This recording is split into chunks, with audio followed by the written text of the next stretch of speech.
Hi D, here is my video of my folder for EDFX420, my third placement. We've got the checklist at the front, and also all my information, so attendance form, consent forms for the children, insurance, guidelines, professional experience mentioned contact form, my interim report, my final report, professional conduct, my induction form, my situational analysis here. Now we've got the centre organisational procedures, so all my administration. So we've got the philosophy here of the service, and then we've got the strategic plan, engaging with the community. We've got the list of policies here. These are all available in the staff room to read. Only a few online, so I just printed out this one, the child safe environment policy. I thought that one was important to have on file. This is the centre iPad that they use to log the children in and out.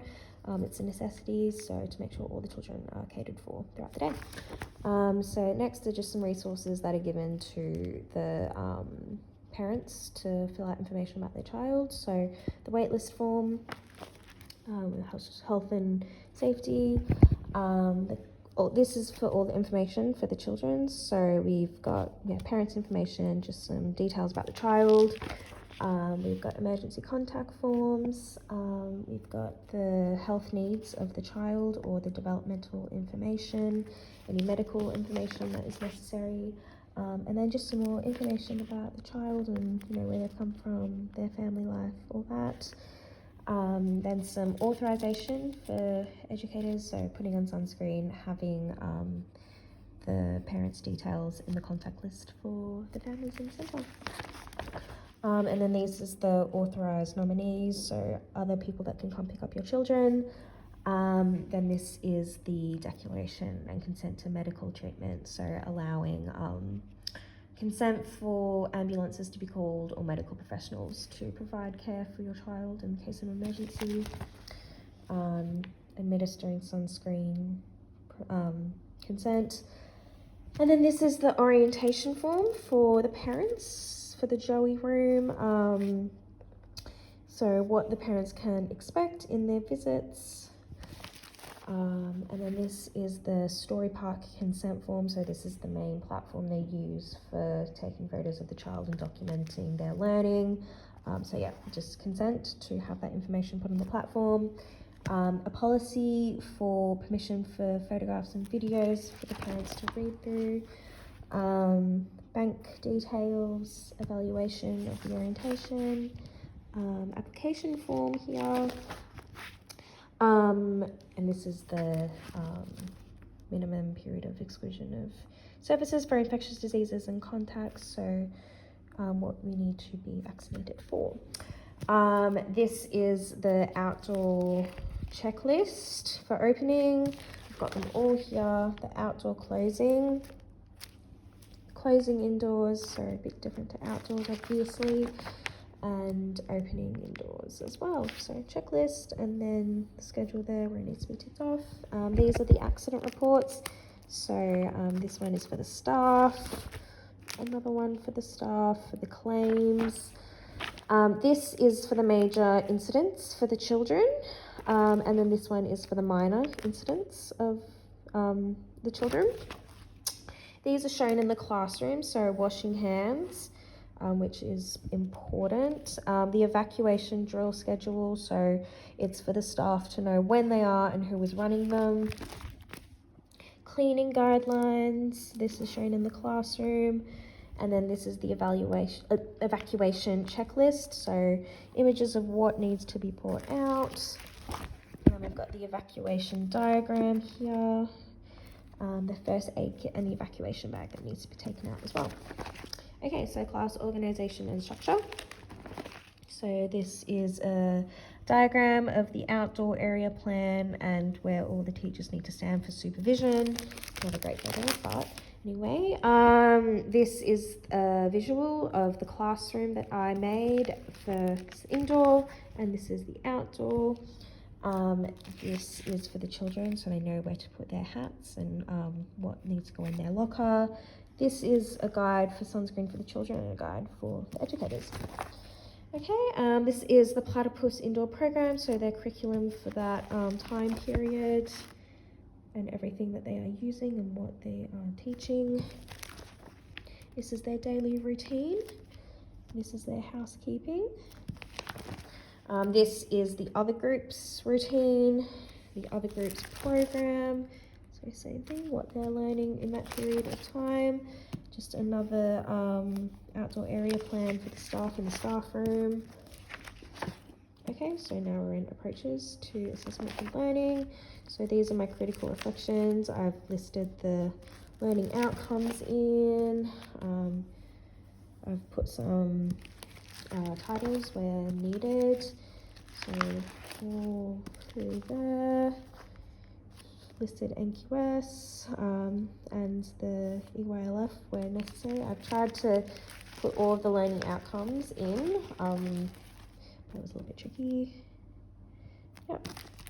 Okay, and next is, this is just some information about documenting, which I found helpful when I started my documenting. This is the planning cycle that they use. I just drew it up for myself. These are my observations. So I've got the summary of the child, all of them. And then in that folder, I've got all of their observations. I tried to use a variety of different ones. I might get out one of these.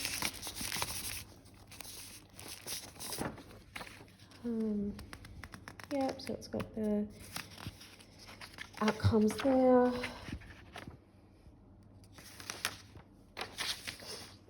And then a summary at the back, so interests, learning, ideas and directions from there. So that's just one example. One from here, from Nina. There's quite a few in each of them. So I did an anecdotal record. So the events that took place, and then my analysis and my comments that I made. Yep, so I've done those for all of the children there.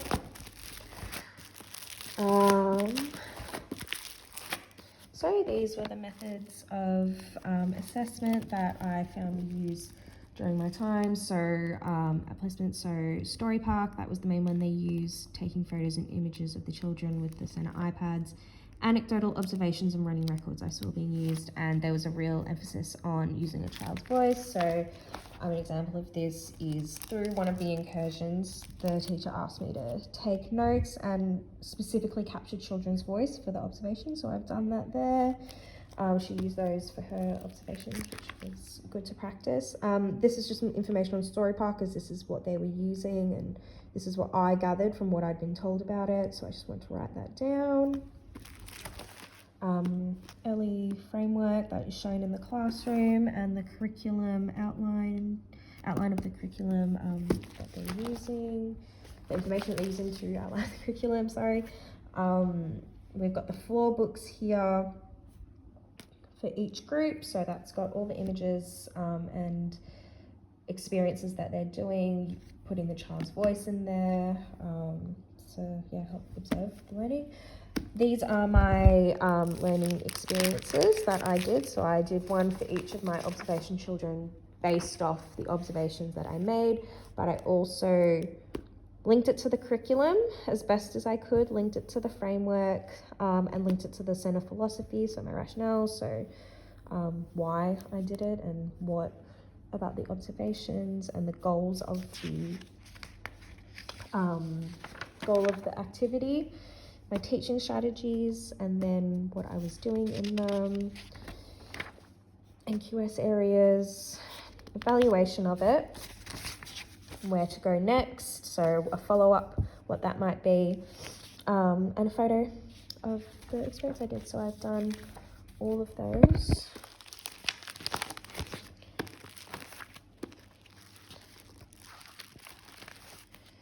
Okay, and so these are my full control plans. So I did them for not only just my full control, but I also practiced doing them in the weeks leading up as well. So for me, it just made sense to have a timeline at the start. Obviously, all the plans are flexible for the children's needs, but you know, this just helped me get my head around it. So yeah, outline of the day, the teaching strategies, outcomes, NQS. And then on top of that, I also wrote these out. So links to the curriculum, so how the day and the activities link to the curriculum, what I'm, you know, the outcomes I'm trying to achieve, what I did indoors and outdoors, and what I wanted to set up, the stories and music that I used, and then the back I had a reflection of the day, what the children learnt, and responding to it. So I've done all of those. I sort of did them a little bit differently every time, just practiced different ones, but I kept these outlines the same. So these are resources used to enhance the children's learning. So these are just resources I found in the classroom. So natural materials, Australian animals, blocks, reading, art materials, home corner, more blocks, more home corner, art. So effective learning and teaching strategies. So these are just some open-ended questions I had written for myself. I saw them being used in the classroom, and I wanted to make sure that I practice them, so I've written them down. Scaffolding, this is some ways teachers help scaffold the children's learning, so using whole body listening, referring to that if there's a bit of a disruption in the class, in the mat time. Zones of regulation, classroom conduct and management. So this was a plan I made with my supervising teacher about my role at the service, so that was great to have that chat with her and discuss that. My student volunteer handbook, so my expectations on placement, how to conduct myself, my introduction form, my questions that I had before placement, so I was prepared, knew what I was doing in the class. These were just some behaviour guidance and communication notes that I made while on placement, so how Maggie interacts with children when she needs to redirect them, and how she communicates with staff. So I use those in my full control. Some more behaviour guidance, resources for the children, but I also was able to look through them to help me see how they, you know, deal with any issues that they have, the children. Then some home centre partnerships. So they work with a medical centre that's next door. So just some information about that.